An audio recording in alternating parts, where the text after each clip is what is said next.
مسیح کے نام سے السلام علیکم پیارے بھائی اور بہن۔ ہم یہ سوچتے کہ ہم کو خدا کے طرف سے جو خدمت گزاری دی گئی ہے کامیاب ہوں گے یا نہیں۔ میں آپ کو یہ بتانا چاہوں گا کہ آپ کی خدمت گزاری خدا کے طرف سے ہے تو آپ ضرور کامیاب ہوں گے، کیونکہ خدا آپ کے ساتھ رہے گا۔ آپ لوگوں کو یاد ہوگا کہ گئے وقت ہم یشوع کے کتاب کے باب 3 اور 4 پہ غور کرے تھے۔ آج ہم باب 5 سے غور کرنا شروع کریں گے۔ یہ باب میں جو پہلی بات ہم دیکھتے ہیں وہ یہ ہے کہ امریوں کے دل میں خوف پیدا ہوتا ہے۔ ہم پڑھیں گے آیت 1، لکھا ہوا ہے، اور جب ان امریوں کے سب بادشاہوں نے جو یردن کے پار مغرب کی طرف تھے اور ان کننیوں کے تمام بادشاہوں نے جو سمندر کے نزدیک تھے سنا کہ خداوند نے بنی اسرائیل کے سامنے سے یردن کے پانی کو ہٹا کر سکھا دیا جب تک ہم پار نہ ہو گئے، تو ان کے دل پگھل گئے اور ان میں بنی اسرائیل کے سبب سے جان باقی نہ رہی۔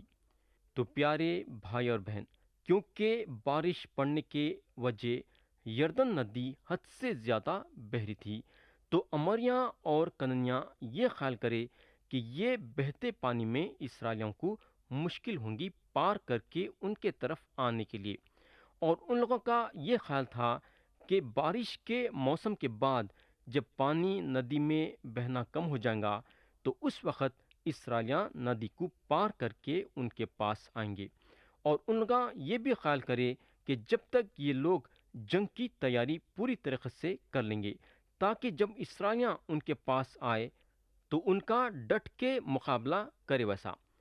مگر ان لوگاں یہ بات سے حیران ہو گئے جب ان لوگوں کو پتہ چلا کہ خدا جو ہے یردن کے ندی کو پار کرنے کے لیے اسرائیلیوں کی مدد کرا ہے۔ اور ایک چیز یہاں یہ غور کرنے کی ہے کہ جب خدا کسی کی مدد کرنا چاہتا ہے تو خدا کے ارادے کو کوئی نہیں روک سکتا۔ خدا ارادہ کر لیا تھا کہ اسرائیلیوں کو ندی کے پار کرائیں گا، اور ندی کے پار کرایا۔ یا یہ بات یاد رکھنا ضروری ہے کہ اگر خدا آپ کے ہاتھ میں خدمت گزاری سونپا ہے تو آپ کے ساتھ ساتھ چلیں گا اور آپ کو کامیابی دیں گا۔ خدمت گزاری کے وقت آپ کے سامنے مصیبتیں آئیں گی، مگر خدا آپ کو وہ مصیبتوں سے چھٹکارا دلائیں گا اور آپ کو پار کرا کے آپ کو جیت دلائیں گا۔ اسرائیلیوں کے سامنے ایک بہت بڑی مصیبت تھی، اور وہ مصیبت یہ تھی کہ ان لوگوں کو بہتے پانی کو پار کرنا تھا، اور خدا جو ہے یہ مصیبت سے ان کو چھٹکارا دلایا۔ میرے بھائی، یا خدا آپ کا ہمت اور حوصلہ یہ بات سے بڑھانا چاہتا ہے کہ انہیں آپ کے ساتھ ہے اور ہمیشہ آپ کے ساتھ رہیں گا۔ تو یہاں ختم ہوئی پہلی بات کہ امریوں کے دل میں خوف پیدا ہوتا ہے۔ اب دوسری بات جو ہم یہاں دیکھتے ہیں وہ یہ ہے کہ نئی نسل کی ختنہ ہوتی ہے۔ ہم پڑھیں گے آیت 2 سے آیت 5، لکھا ہوا ہے، اس وقت خداوند نے یشوع سے کہا کہ چخمق کی چھریاں بنا کر اسرائیل کا ختنہ پھر دوسری بار کر دے۔ اور یشوع نے چخمق کی چھریاں بنائیں اور کھلڑیوں کی پہاڑی پر بنی اسرائیل کا ختنہ کیا۔ اور یشوع نے جو ختنہ کیا اس کا سبب یہ ہے کہ وہ لوگ جو مصر سے نکلے ان میں جتنے جنگی مرد تھے وہ سب بیابان میں مصر سے نکلنے کے بعد راستے ہی میں مر گئے۔ پس وہ سب لوگ جو نکلے تھے ان کا ختنہ ہو چکا تھا، پر وہ سب لوگ جو بیابان میں مصر سے نکلنے کے بعد راستے ہی میں پیدا ہوئے تھے ان کا ختنہ نہیں ہوا تھا۔ تو پیارے بھائی اور بہن، یہ جو نئی نسل تھی ختنہ کرنے کے بارے میں لاپرواہی کری، جو کہ خدا کی طرف سے یہ حکم حضرت ابراہیم کو دیا گیا تھا۔ خدا ان کو بول دیا تھا کہ انہوں اور ان کی ساری نسل ختنہ کرانا۔ خدا یہ بات کو قائم رکھنا چاہتا تھا، اور یشوع کو خاص طور سے حکم کرا کہ انہوں سارے اسرائیلیوں کی ختنہ کرنا۔ اب ہم آیت 6 سے 9 پڑھیں گے، لکھا ہوا ہے، کیونکہ بنی اسرائیل 40 برس تک بیابان میں پھرتے رہے، جب تک ساری قوم یعنی سب جنگی مرد جو مصر سے نکلے تھے فنا نہ ہو گئے، اس لیے کہ انہوں نے خداوند کی بات نہیں مانی تھی۔ انہی سے خداوند نے قسم کھا کر کہا تھا کہ وہ ان کو اس ملک کو دیکھنے بھی نہ دے گا جسے ہم کو دینے کی قسم اس نے ان کے باپ دادا سے کھائی، اور جہاں دودھ اور شہد بہتا ہے۔ سو انہی کے لڑکوں کا جن کو اس نے ان کی جگہ برپا کیا تھا یشوع نے ختنہ کیا، کیونکہ وہ نامختون تھے، اس لیے کہ راستے میں ان کا ختنہ نہیں ہوا تھا۔ اور جب سب لوگوں کا ختنہ کر چکے تو یہ لوگ خیمہ گاہ میں اپنی اپنی جگہ رہے جب تک اچھے نہ ہو گئے۔ پھر خداوند نے یشوع سے کہا کہ آج کے دن میں نے مصر کی ملامت کو تم پر سے دھلکا دیا، اسی سبب سے آج کے دن تک اس جگہ کا نام جلجال ہے۔ پیارے بھائی بہن، خدا جو حضرت ابراہیم کو ختنہ کا حکم دیا تھا، اسرائیلیاں جو ہیں روحانی طور سے اور جسمانی طور سے یہ بات کو نہیں رکھے۔ بنی اسرائیل جو ہیں 40 برس تک بیابان میں سفر کرتے رہے، جب تک کہ ان کے جنگی مرد بیابان میں ختم نہیں ہو گئے تھے۔ خدا جو ہے یہ جنگی مردوں کو بچے دیا تھا، اور یہ بچوں کی ختنہ یشوع کرے۔ اور ایک چیز یہاں یہ غور کرنے کی ہے کہ خدا جو ہے اپنے زبان سے پیچھے ہٹنے والا نہیں ہے۔ انہیں جو بول دیا سو بول دیا۔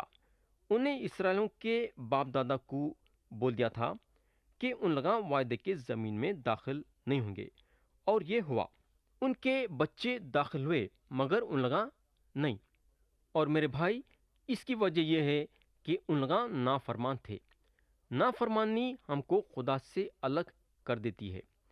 یہ ہوگا، اب ہم آیت 10 پڑھیں گے۔ لکھا ہوا ہے، اور بنی اسرائیل نے جلجال میں ڈیرے ڈال لیے، اور انہوں نے یریو کے میدانوں میں اسی مہینے کی 14ویں تاریخ کو شام کے وقت عید فصح منائی۔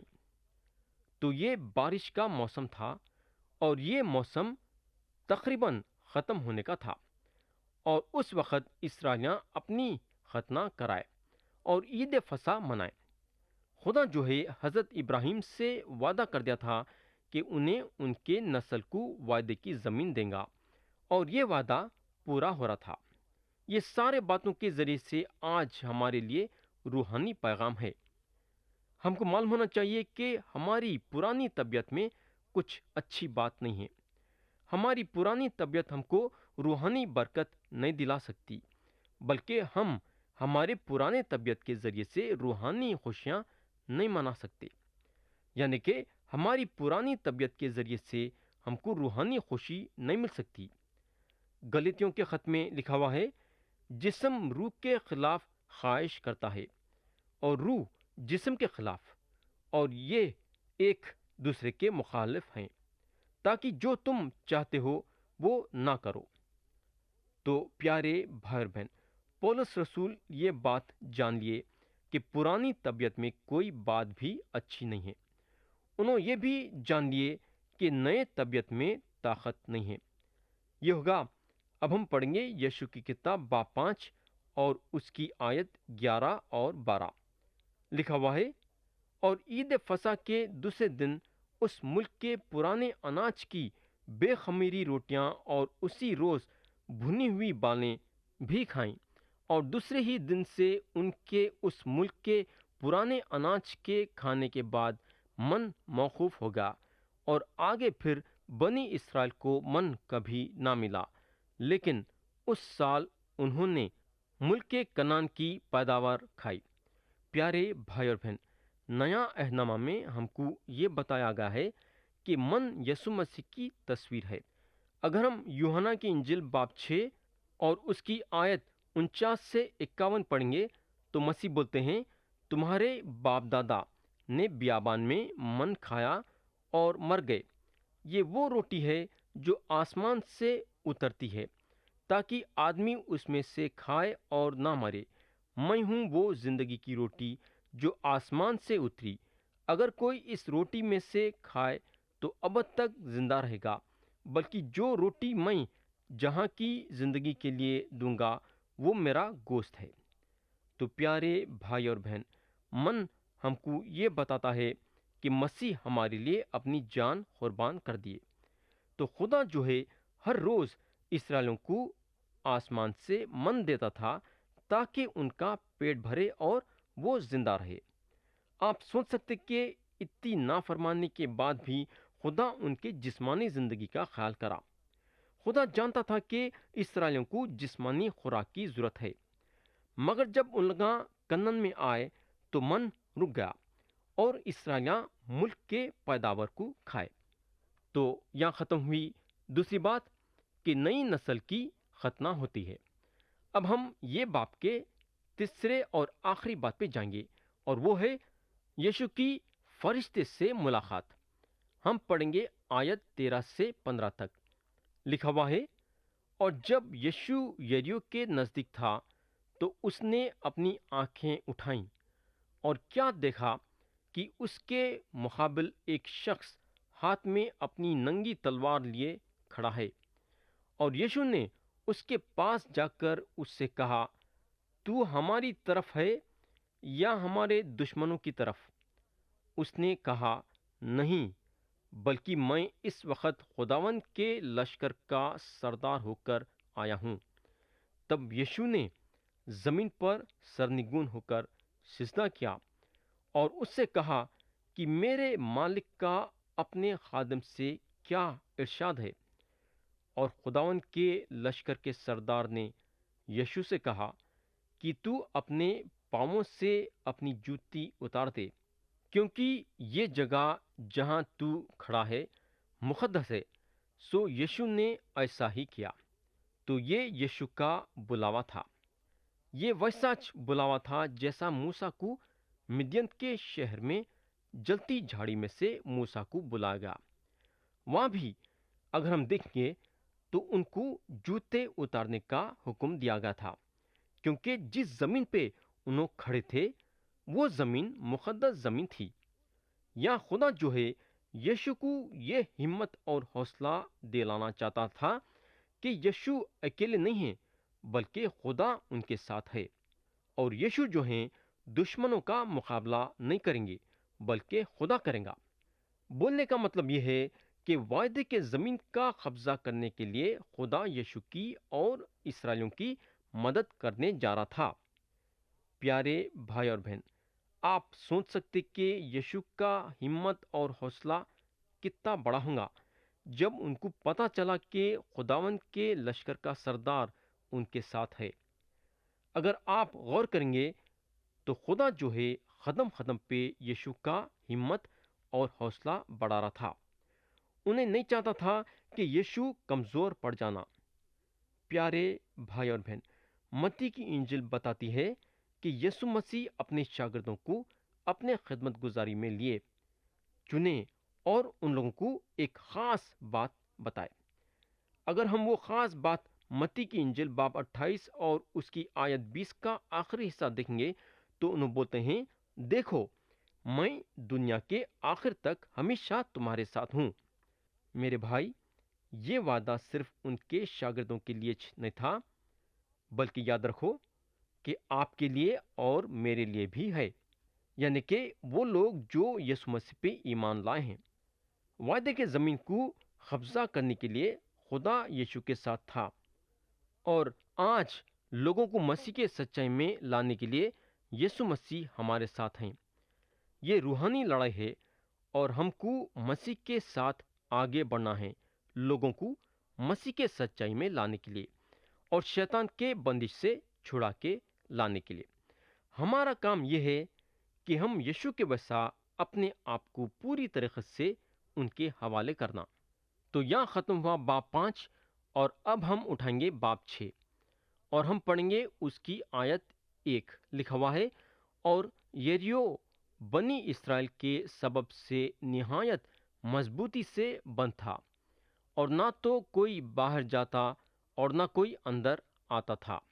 پیارے بھائی اور بہن، سوچنے کی بات یہ ہے کہ جو خدا ہما قسم کے خطرناک سے خطرناک وبائیں بھیج کے اسرائیلیوں کو فرعون کے اور مصریوں کے بندش سے چھڑا کے مصر کے باہر لایا، جو خدا دریائے قلزم کو دو حصوں میں کر کے خشکی پیدا کر کے اسرائیلیوں کو چلا کے دریا کے اس پار لایا، جو خدا پینے کے لیے چٹان میں سے پانی دیا تاکہ اسرائیلیاں پیے، جو خدا اسرائیلیوں کے لیے آسمان سے من بھیجا تاکہ کھا کے زندہ رہ، ویسا جو خدا اسرائیلیوں کو یردن ندی کے پار لایا جبکہ پانی تیزی سے بہہ رہا تھا، تو کیا وہ خدا یریو کے دروازوں کو اور دیواروں کو توڑ کے اسرائیلیوں کو جیت نہیں دلا سکتا کیا؟ پھر یہ بات یریو کے لوگوں کیوں نہیں سمجھ سکے؟ یہ لوگ اپنے دل و دماغ میں یہ بات کیوں نہیں لائے کہ خدا اسرائیلیوں کے ساتھ ہے اور انہیں ان کے لیے لڑ رہا ہے؟ میرے بھائی، سچائی یہ ہے کہ یہ لوگ جانتے تھے کہ خدا اسرائیلیوں کے لیے لڑ رہا ہے، اس لیے اپنے آپ کو بند کر لیے۔ مگر افسوس کی بات یہ ہے کہ یہ لوگ یہ نہیں سمجھ سکے کہ خدا ان کے دیواروں کو اور دروازوں کو توڑنے کی طاقت رکھتا ہے۔ یہاں کلام بتاتا ہے کہ یریو بنی اسرائیل کے سبب سے نہایت مضبوطی سے بند تھا۔ تو یہاں جو لفظ لیا گیا ہے وہ مضبوطی ہے۔ میں یہ مانوں گا کہ اسرائیلیوں کے لیے یہ مضبوطی تھی مگر خدا کے لیے نہیں تھی۔ کئی مرتبہ ہم ہمارے خدمت گزاری کے دوران سوچے ہوں گے وہ علاقہ مسیح کے لیے جیتنا مشکل ہے یا یہ علاقہ مسیح کے لیے جیتنا مشکل ہے کیونکہ یہاں لوگ مسیح کی منادی کرنے کی اجازت نہیں دیتے ہیں، یا کہ دروازے مسیح کے منادی کے لیے بند ہیں۔ میرے بھائی، یہ دروازے تھوڑی دیر کے لیے بند رہیں گے مگر ایک وقت آئیں گا، یاد رکھو، ایک وقت آئیں گا کہ خدا کی خوشخبری سنانے کے لیے سارے دروازے کھل جائیں گے۔ صرف وقت کی بات ہے اور خدا کے وقت کے انتظار میں ہم رہنا۔ اگر ہماری طاقت یا ہمارے وقت کے ساتھ وہ علاقے میں گھسنے کی کوشش کریں گے جو علاقوں میں مسیح کی منادی کرنے کے لیے دروازے بند ہیں، تو ہم ناکامیاب رہیں گے اور ہماری طاقت وہاں کام نہیں آئیں گی۔ ہمارا کام بس یہ ہے، یاد رکھو، کہ ہم خدا سے دعا کرنا تاکہ بند دروازے کھل گئے، ویسا ہماری دعا خدا تک پہنچیں گی اور خدا ضرور ہماری دعا سن کے کام کریں گا اور بند دروازوں کو کھول دیں گا۔ مگر ہمار میں کمزوری یہ ہے کہ ہم دعا میں بہت ہی کمزور ہیں۔ ہمارا فرض ہے کہ ہم زیادہ سے زیادہ دعا کرنا۔ پیارے بھائی اور بہن، کیا آپ دعا کرنے کے لیے تیار ہیں کیا؟ اب ہم آیت 2 سے 5 پڑھیں گے۔ لکھا ہوا ہے، اور خداوند نے یشوع سے کہا کہ دیکھ، میں نے یریو کو اور اس کے بادشاہ اور زبردست سرماؤں کو تیرے ہاتھ میں کر دیا ہے، سو تم سب جنگی مرد شہر کو گھیر لو اور ایک دفعہ اس کے چوگرد گشت کرو۔ 6 دن تک تم ایسا ہی کرنا، اور 7 کاہن صندوق کے آگے آگے مینڈوں کے سینگوں کے ساتھ نرسنگے لیے ہوئے چلیں، اور 7ویں دن تم شہر کی چاروں طرف 7 بار گھومنا، اور کاہن نرسنگے پھونکیں، اور یوں ہوگا کہ جب وہ مینڈے کے سینگ کو زور سے پھونکیں اور تم نرسنگے کی آواز سنو تو سب لوگ نہایت زور سے للکاریں، تب شہر کی دیوار بالکل گر جائے گی اور لوگ اپنے اپنے سامنے سیدھے چڑھ جائیں۔ تو پیارے بھائی اور بہن، سب سے پہلے یہاں زبردست بات یہ دیکھنے کی ہے کہ خدا جو یریو کے ساتھ کرنے والا ہے وہ یشوع کو بتا دیا۔ جنگ کرنے سے پہلے خدا یشوع کو بتا دیا کہ انہیں یریو کے لوگوں کو ان کے حوالے کر دیا ہے۔ اب آپ سوچ سکتے کہ یہ بات سے یشوع کا ہمت اور حوصلہ کتنا بڑا ہوگا۔ اگر ہم غور کریں گے تو ہم کو معلوم ہوگا کہ قدم قدم پہ خدا جو ہے یشوع کے ساتھ تھا، اور یشوع بھی خدا کے پاک موجودگی کو محسوس کرے۔ انہوں یہ بات پہچاننے کو لگے کہ خدا ان کے ساتھ ہے اور خدا ان کو ضرور جیت دلائیں گا۔ اور ایک چیز یہاں یہ غور کرنے کی ہے کہ خدا تو یشوع کو بتا دیا تھا کہ انہیں یریو کے بادشاہ کو اور اس کے لوگوں کو ان کے حوالے کر دیا ہے، مگر خدا یہاں یشوع کو طریقہ بتایا کہ ان کو کیا کرنا ہے۔ یشوع کو جیت اس وقت تک مل سکتی تھی جب انہوں خدا کے حکم پہ عمل کریں گے۔ خدا پہلی بات یہاں یہ بتایا کہ سارے جنگی مرداں شہر کو گھیر لینا۔ دوسری بات یہ کہ ایک دفعہ شہر کی چکر لگانا اور 6 دن تک ان لوگوں کو ایسا کرنا تھا۔ تیسری بات یہ کہ 7ویں دن یہ لوگ 7 مرتبہ شہر کے اطراف گھومنا اور کاہن نرسنگے پھونکنا، اور چوتھی بات یہ کہ جب اسرائیلیاں جب نرسنگے کی آواز کو سنیں گے تو سارے لوگاں زور سے چلانا۔ جب یہ لوگ خدا کے یہ حکم پہ عمل کریں گے تو یریو کے دیوار کو خدا گرا دیں گا اور سارے لوگوں کو ان کے حوالے کر دیں گا۔ تو دوست، یہاں اگر ہم دیکھیں گے تو لڑائی کون لڑ رہا ہے؟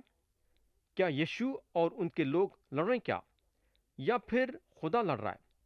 کیا آپ نہیں سمجھتے کہ خدا لڑ رہا ہے؟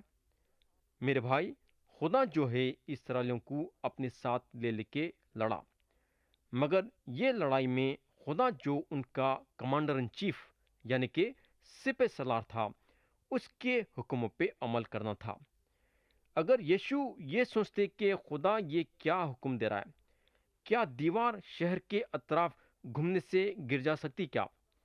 اگر یشوع خدا کے یہ حکم پہ عمل نہیں کرتے تو میں یقین کرتا ہوں کہ خدا یریو کو ان کے حوالے نہیں کرتا تھا۔ پیارے بھائی اور بہن، اگر خدا آپ کے ہاتھ میں خدمت گزاری سونپا ہے تو اس کی مرضی یہ ہے کہ خدمت گزاری آپ اپنے طاقت سے یا اپنی مرضی کے مطابق نہیں کرنا، بلکہ اس کے طاقت سے اور اس کی مرضی کے مطابق کرنا۔ خدا آپ کو خدمت گزاری تو دیا ہے، مگر خدمت گزاری دینے کے ساتھ ساتھ طور طریقے بھی بتایا ہے کہ خدمت گزاری کو کیسا آگے لے کے بڑھنا۔ اگر آپ خدا کے بتائے ہوئے طریقے کے ساتھ خدمت گزاری نہیں کریں گے تو آپ اپنی خدمت گزاری میں کامیاب نہیں ہوں گے۔ تو یہاں ہم یہ سیکھتے ہیں کہ خدمت گزاری دینے والا خدا ہے اور خدمت گزاری کو آگے لے کے بڑھنے والا خدا ہے، اور خدمت گزاری پہ جیت دلانے والا خدا ہے۔ ہمارا کام بس یہ ہے کہ ہم اس کے نیک ہدایت کے ساتھ آگے بڑھنا چاہیے۔ خدا ہم سب کو آج کے کلام کے ذریعے سے برکت دے۔ یسوع مسیح کے پیارے اور بلند نام میں آمین۔